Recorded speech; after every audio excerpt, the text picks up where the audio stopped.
And so all of these people who are super, like, super aware usually have this one area where they are completely gobsmacked when we like have conversations, and that is around other animals.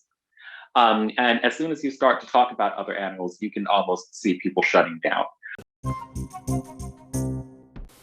Hello, my name is Stanley Heller.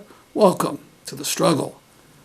We start with some news about the hypocrite-in-chief, just back from the climate summit where world leaders pledged to avoid climate collapse.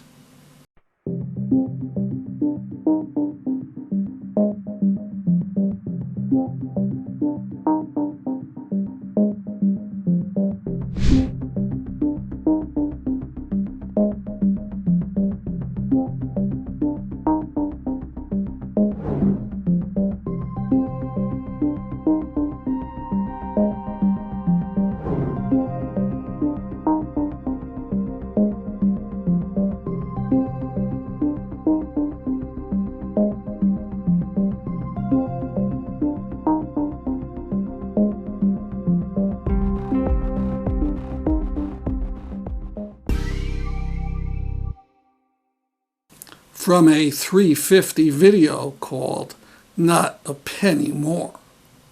I'm here to send a message to the French government and to world governments who are meeting today at the One Planet Summit that for real climate solutions to happen, then we need to talk about where the money is going.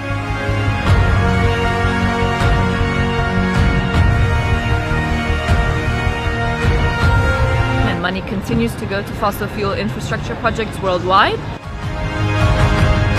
Des projets destructeurs du climat comme du gaz, du pétrole en Arctique.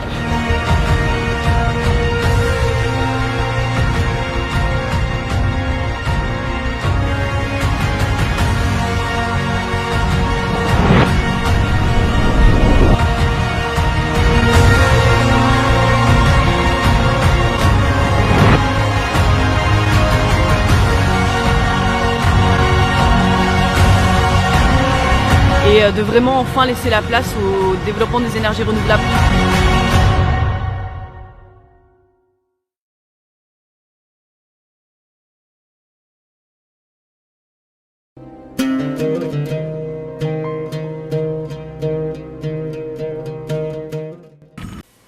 News from Palestine, Israel. On Monday the 15th, the Israeli civil administration came with a border police escort and a truck and a bulldozer to the village of Al-Rifaiya in the Hebron district.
Then at another location, they confiscated, that is, stole, a prefab used for farm purposes.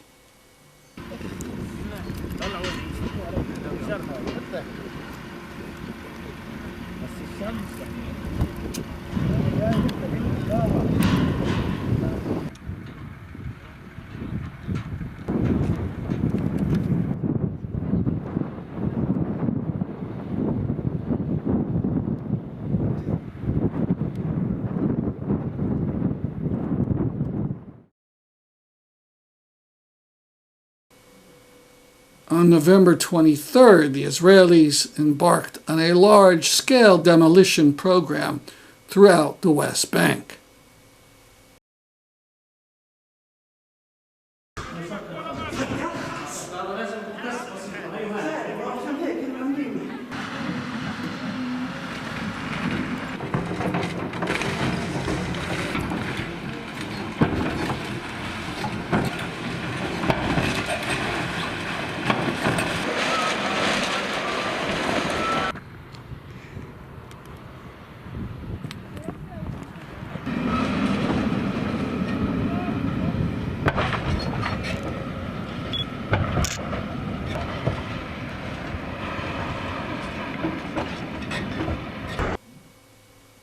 You do realize that Palestinians have no insurance for this kind of destruction.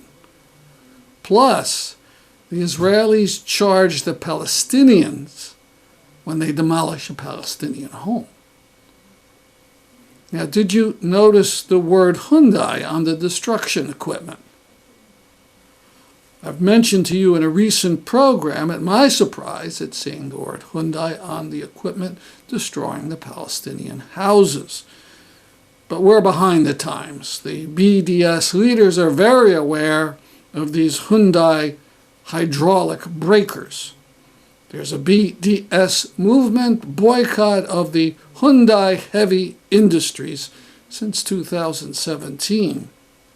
I don't know if the boycott extends to Hyundai autos. I'll investigate and let you know. On the 18th, Gideon Levy wrote in Haaretz an article with the headline, "What the Israeli Army Does to Soldiers Who Shoot Palestinians." Plot spoiler, the army does nothing. Levy analyzed 18 cases, and almost all of them ended with the words, "The investigation has not yet concluded." Some cases go back well over a year. We link in the Palestine archive on the struggle. This brings us to the public launch of a petition about Ruger. We mentioned on our show many times about the number of Palestinians killed by Ruger rifles. Ruger, whose headquarters is in Fairfield, Connecticut. Take a second to go to the site norugerstoisrael.org and click on the link and get to the petition on change.org and sign it.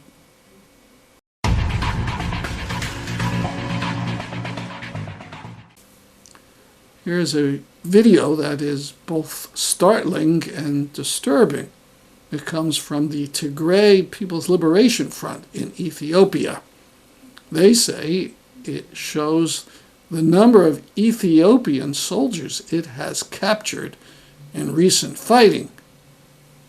Well, it looks enormous, this number of people captured. But what's disturbing is one wonders whether these people are being treated according to the laws of war, or are they just rotting in some field? Ethiopian Prime Minister Abiy Ahmed, who has taken personal charge of troops at the front, says he will bury the enemy, meaning the Tigray.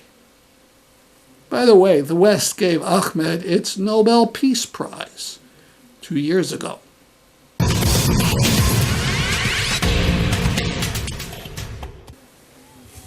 This is an anti-Semitic crowd in Kalisz, Poland, on Polish Independence Day. Some scream death to the Jews. The leader of the haters stabs and pours gasoline on a red book that holds a copy of guarantees for tolerance of Jews given by Polish rulers in the 1200s. There were hundreds in the crowd. The Times of Israel reports that Poland's Independence Day celebrations have been overshadowed in recent years because they've been led by far-right groups.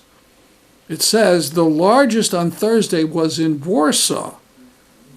The mayor tried to ban it, saying the capital city was no place for fascist slogans. He had court backing for the ban, but Poland's right-wing government gave the march the status of a state ceremony.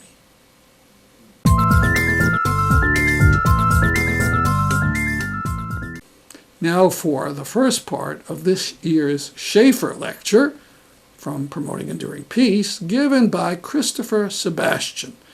The title for his speech was "The Revolution Will Be Plant-Based." He speaks about radical veganism and its connection to the fight against racism. Now, I can get into a bit of an introduction about the presentation. The revolution will be plant-based. What does that mean? I'm vegan, in case you haven't figured that out by now. It is a really big part of my life. It is one of many overlapping and intersecting identities that I have. And it is a really important part of my identity. Part of what we're going to be looking at today is like a lot of the curriculum that I have included in the class that I teach or was teaching at Columbia since I think 2016. And it is a class called Power, Oppression, and Privilege, POP for short. And it's a graduate course in the Department of Social Work. And like, I am so honored that like every year I would get to have these meaningful conversations with students who are very strongly aware of their social location in terms of race, in terms of like, gender, like gender identity, sexuality, class, and like an economic standing, and like, and like the real dangers of capitalism and the realities of exploitation and the minoritization of certain populations of people. And so all of these people who are super, like, super aware usually have this one area where they are completely gobsmacked when we like have conversations, and that is around other animals. And as soon as you start to talk about other animals, you can almost see people shutting down. And it's this realization that the exclusion of other animals from our conversations about social justice and indeed promoting and enduring peace is intentional. It's like, it may not be completely conscious at all times, but it is intentional. And like what I want other students to realize is that we can't actually have a revolution that meaningfully excludes entire groups of or communities of persons because of their species identity or because of their species membership. Every time we start to like have conversations collectively in the in the general public around animals, animal justice, animal liberation, a lot of the ways that we talk end up making us sound like absolute bigots, and that's because of speciesism. And so like veganism, the way that I practice it or the way that I talk about it is a response to that bigotry, a response to that discrimination. It is one of the practices of animal liberation that we need to collectively implement as best we are able. But that's not the way that it's usually perceived. And we'll go over why that is. So we're going to start with we're going to take the Wayback Machine, we're going to get in our time machine and go in the past, and we're going to talk about some of the origins or some of the points of origin that that have been identified by multiple scholars about where the origination of this bigotry has occurred at different points in human history. We'll talk about the ways that it impacts race and gender and social class throughout the 18th, 19th, and 20th centuries. And then we're going to finish up in the 21st century and talk about how it manifests in our conversations today in the political discourse. And although most of the work that I do and the way that I talk about speciesism is centered in a US American identity or context, it's global. And I try to throw in a couple of examples here or there, but it's only a 30-minute lecture. You're not taking a full 6-week class, regrettably at this time, or maybe thankfully, depending on how you're looking at this. So we're just going to go over as much as we can and just hit some of the highlights. So now I'm going to share my screen and get the presentation started.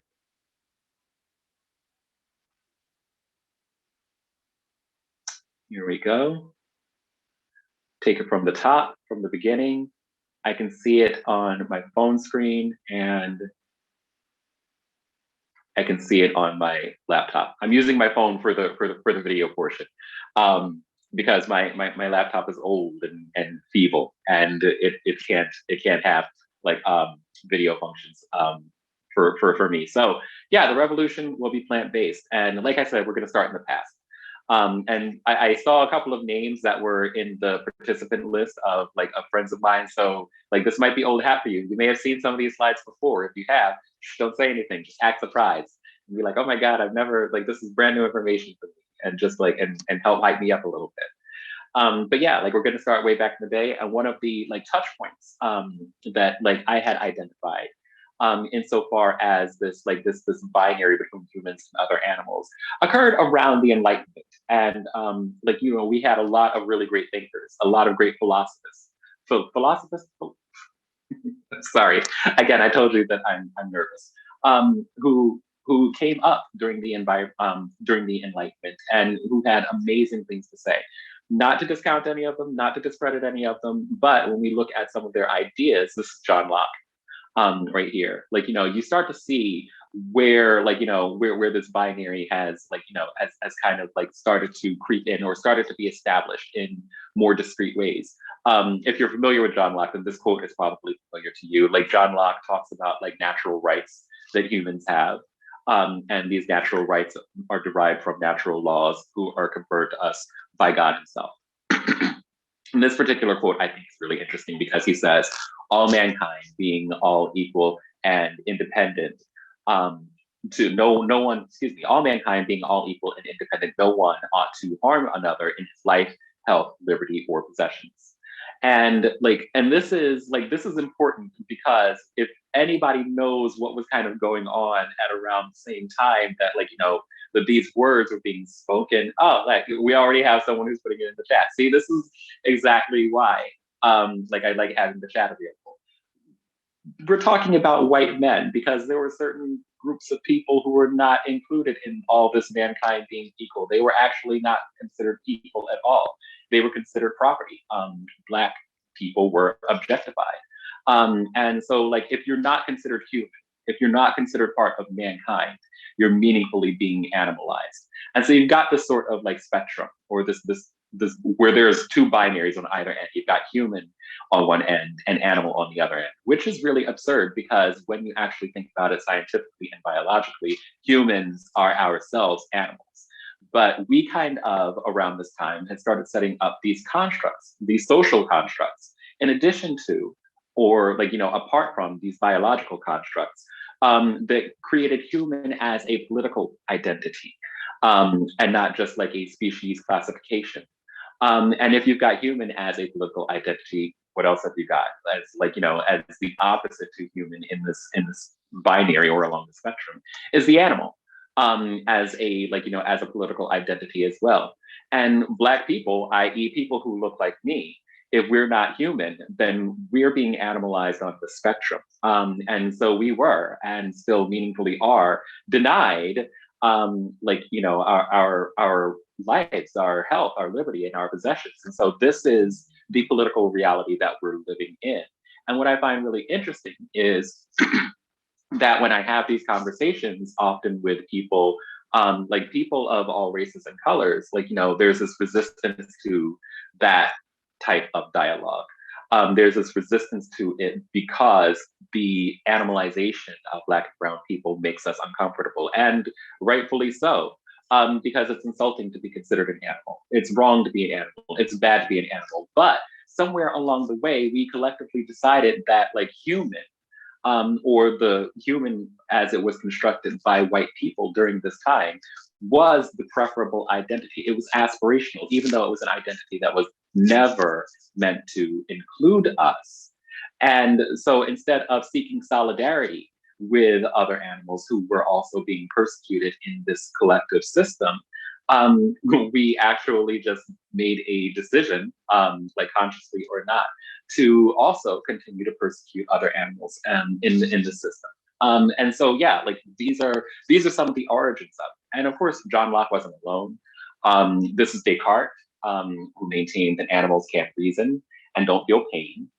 Animals are living organic creatures, but they're automata, like mechanical robots. Descartes held that only humans are conscious, have minds and souls, can learn and have language, and therefore only humans are deserving of compassion. So you see a lot of this language, starting to creep up around this time, from different places and from different people and from different intellectual communities.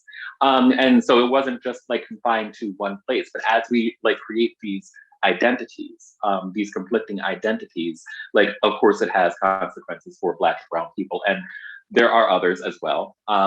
This, what Descartes is talking about is polygenesis. Polygenesis is a theory of human origins, which posits that the human races are of different origins.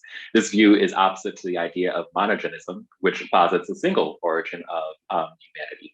Polygenesis amounted to a justification for Europeans believing themselves essentially different from the rest of the species. So if race, if different races were actually different species, this further justifies that Black and brown people are different kinds of animals. We weren't all the same.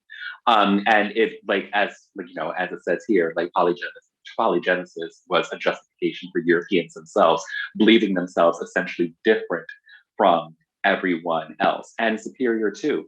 And so in that way, again, we see this further animalization that is that is occurring. And so when sometimes even when I'm talking to other vegans, this is actually a really interesting thing to observe, because they often think, well, what does race or social class have to do with veganism? It's just about animals, right? Well, it has a lot to do with depending on who is considered a person and who is considered an animal. These things you can't help but observing that that they're intertwined. And there are several theorists who fed into this. You've got Voltaire, George Forster, Christoph Meiners, you've got Anders Retzius. And as I said before, it has consequences for us even now today. This is an article from 2015. Of course, there are several dozens of articles that I could have chosen from that are just like it. And it says San Francisco cop said it was legal to murder a Black man because he was an animal. So unconsciously, we are still creating this this dichotomy between who is considered human and who is deserving of objectification and in many cases murder, based on who is perceived to be an animal. And there are other touch points as well. 19th and 20th century literature is just absolutely littered with animalizing language, or language that creates this dichotomy or reinforces it in some way. This is an article from the LA Times by Benjamin Rees talking about why do we make children sleep alone? And the quote says, ensuring privacy at night was not just a health concern, it was also a matter of defining proper whiteness or Europeanness. We're saying the quiet part out loud, right? While reformers endorsed solitary sleep as healthful and moral, they noted that savages slept collectively, and this practice was somehow to blame for underdevelopment of the non-Western world. Now, as we go on in that quote, it gets really interesting. According to the physician William Whitty Hall, author of a popular 19th century sleep hygiene book, individuals in co-sleeping societies were like, and I quote, wolves, hogs, and vermin who huddle together. Whereas in the civilized West, each child as it grows up has a separate apartment. Where social sleeping persisted among white people, it was usually associated with poverty and considered a social ill, as in Jacob Riis's 1890, How the Other Half Lives. So I'm just gonna read the first part of that quote again. Individuals in co-sleeping societies were like wolves, hogs, and vermin who huddle together. And there's this unconscious coupling of poor people, even if they're white supremacy is a hell of a drug. It hurts white people, as well as Black and brown people.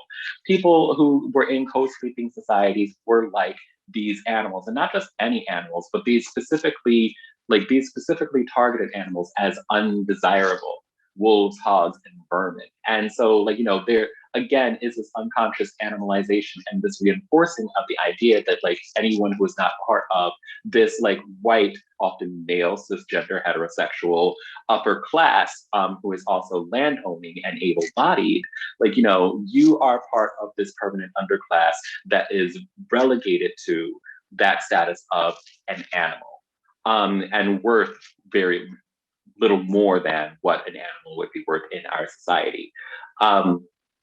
And of course, like I said, there are like global consequences for this as well. In Japan, for example, like the up until the late 1800s, Japan largely existed as a vegetarian society.